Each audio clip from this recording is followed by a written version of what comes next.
दोस्तों, कल मैंने आपको बताया था कि कैसे एयर इंडिया का विमान क्रैश हुआ और आज की वीडियो में मैं आपको बताऊंगी कि कैसे एविएशन सिस्टम को चलाने वाला पूरा सिस्टम क्रैश है।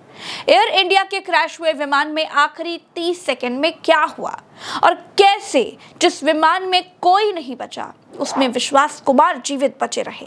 सबसे पहले आप विश्वास कुमार के मुंह से उनकी जुबानी विमान के वो आखिरी 30 सेकंड की कहानी सुनिए, फिर प्रज्ञा के पन्ना में मैं आगे बढ़ूंगी। वो मेरे नजरों के सब सामने हुआ था। मेरे खुद को भी बिलीव नहीं होता कि मैं कैसे उसमें से जिंदा बाहर निकला, क्योंकि थोड़ा टाइम लेके तो मेरे को लगा था कि मैं भी मरने वाला हूँ, लेकिन जब मेरी आँख खुल के मैं देखा ना तो मुझे लगा मैं जिंदा हूँ। तो मैंने ट्राई किया, जब मेरी सीट से वो मेरी बेल्ट निकाला, मैंने वो ट्राई किया जहाँ से निकल सकता वहाँ से, तो मैं निकल गया वहाँ से। मेरे नजरों के सामने एयर होस्टल और दूसरे आंटी अंकल सभी उसमें मैच हो गए थे सभी। टेक ऑफ के बाद 1 मिनट के अंदर ही जब टेक ऑफ हुआ ना तो सडनली 5-10 सेकंड कैसे लगा जैसे स्ट्रक हो गया वो। बाद में से मेरे को लगा कि कुछ हुआ। बाद में प्लेन में लाइट ऑन हो गई, ग्रीन और व्हाइट। बाद में वो पता नहीं वो प्लेन टेक ऑफ ज़्यादा करने के लिए वो रेस तो बोलते हैं क्या, रेस दिया होगा ऐसा कुछ, और सीधा स्पीड में ही घुस गया हॉस्टल में। और सब सामने सब हुआ, क्योंकि आई थिंक मेरे को जब मैं जो साइड पे था ना वो साइड हॉस्टल पे नहीं लैंड हुई थी। हॉस्टल के जो ग्राउंड फ्लोर है ना जैसे नीचे वहाँ लैंड हुई थी। तो मुझे दूसरे के बारे में मेरे को पता नहीं, लेकिन मैं जहाँ लैंड हुआ था ना वो नीचे की साइड थी। तो जब वहाँ थोड़ा पेस भी था प्लेन के जब बाहर, तो जब जैसे मेरा डोर टूटा ना सब, तो मैंने देखा ना जब सन कि थोड़ा इधर पेस है, तो मैं ट्राई कर सकता हूँ निकलने के लिए। तो मैंने ट्राई किया निकलने के लिए, तो फिर मैं निकल गया उधर, क्योंकि अपोजिट साइड पे था ना वो बिल्डिंग का वो था ना दीवार, तो उधर से कोई शायद नहीं निकल सका होगा, क्योंकि उधर पूरा उधर ही क्रैश हुआ था। मैं जो जहाँ था वहाँ थोड़ा पेस था। फिर भी मेरे पता नहीं मैं कैसे बसा हूँ, क्योंकि मेरे नज़र के सामने ही सब 2 एयर होस्टल वो अंकल आंटी सब उधर ही। और थोड़ा जब आग लगी ना मेरा लेफ्ट हैंड भी जल गया थोड़ा। फिर एम्बुलेंस मेरे को उठा लेके इधर आया हॉस्पिटल में। इलाज बहुत अच्छा, यहाँ के लोग बहुत सपोर्टिंग है, बहुत अच्छा इलाज करा जब। दोस्तों, इतने बड़े विमान हादसे के बाद भी इस्तीफा देने के बजाय विमान मंत्री मस्त होकर क्रैश साइट पर खड़े होकर रील बनवा सकते हैं। ये मोदी सरकार में ही मुमकिन है। रील उसी जगह की ज्यादा देखी जाती है जो जगह बहुत खास होती है, और जहां पर विमान गिरा उससे ज्यादा खास जगह तो कोई हो ही नहीं सकती। इसीलिए पेश है विमान मंत्री की म्यूजिक से भरी रील।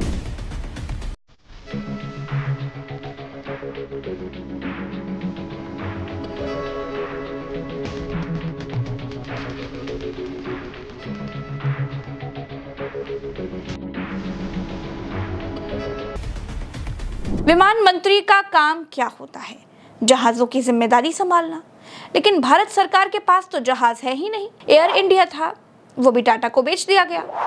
पहली बात, जब भाजपा सरकार के पास विमान है ही नहीं तो विमान मंत्री किस चीज के हैं? दूसरी बात, अगर प्राइवेट कंपनी वाले बदमाशी ना कर पाए इसके लिए विमान मंत्री आज भी एग्जिस्ट करते हैं, तो विमान मंत्री ने काम के नाम पर आज तक किया क्या है? मिस्टर नरेंद्र मोदी जी, मेरी एक बात मानिए, इनको हेलीकॉप्टर मंत्री बनाइए। नेताओं के हेलीकॉप्टरों की सर्विसिंग का ध्यान रखेंगे। अरे कुछ तो करेंगे।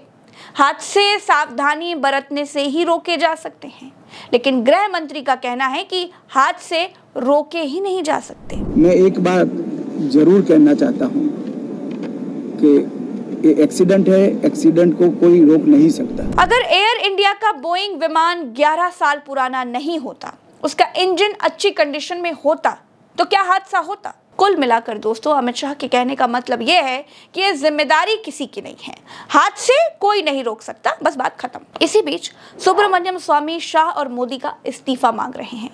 उनका कहना है कि लाल बहादुर शास्त्री ने रेल हादसा होने पर इस्तीफा दे दिया था, इसलिए वो भी दें। जब काम नहीं कर सकते तो कुर्सी से उतर जाइए। अब ये समझने वाली बात है दोस्तों कि जिन्होंने प्लेन बेच दिए, एयरपोर्ट बेच दिए, जो सिर्फ ला जानते हैं, वो इस्तीफा देंगे। वो अपने विमान मंत्री तक का इस्तीफा नहीं ले सकते। उन्होंने घोषित कर दिया है कि हादसे रोके नहीं जा सकते। बड़े मियाँ तो बड़े मियाँ, छोटे मियाँ सुभान अल्लाह। अब इनको देखिए, ये विदेश मंत्रालय के प्रवक्ता रणधीर जायसवाल जी हैं। ये एयर इंडिया विमान हादसे के बाद प्रेस कॉन्फ्रेंस करने के लिए आए थे। इनके चेहरे की मुस्कुराहट देखिए और गंभीर सरकार की एक झलक देख लीजिए। इसी बीच देश में जहर कितना इंजेक्ट किया जा चुका है उसका लेवल भी देखने को मिला। एक सैमसंग कंपनी के कर्मचारी ने इस विमान हादसे में राहुल गांधी के मारे जाने की कामना कर डाली। दोस्तों, जहां लोग ये सोच रहे थे कि ऐसा किसी दुश्मन के साथ भी ना हो, नफरत की खेती को खाद पानी डालकर कैसे और किस लेवल तक तैयार कर दिया गया है वो भी देखने को मिला। दोस्तों, आप एक डीजल गाड़ी 10 साल ही चला सकते हैं। एक कार कंपनी वाला 5 साल से ज्यादा इंजन की गारंटी तो देता नहीं है। उसके बाद आप अपनी जिम्मेदारी पर चलाइए तो चलाइए। जहां कारों के इंजन की एक उम्र होती है, प्लेन के इंजन की भी तो होती होगी। जो एयर इंडिया का प्लेन क्रैश हुआ है वो 11 साल पुराना था। आकाश वत्स नाम के एक व्यक्ति ने वीडियो बनाकर बताया कि उसकी हालत खस्ता थी, लेकिन फिर भी वो डोमेस्टिक में नहीं इंटरनेशनली उड़ाया जा रहा था। एयर इंडिया का एक और विमान जो आज मुंबई से लंदन के लिए उड़ा था वो 3 घंटे बाद फिर से वापस आ गया। यात्रियों की जान 3 घंटे हवा में ही अटकी रही।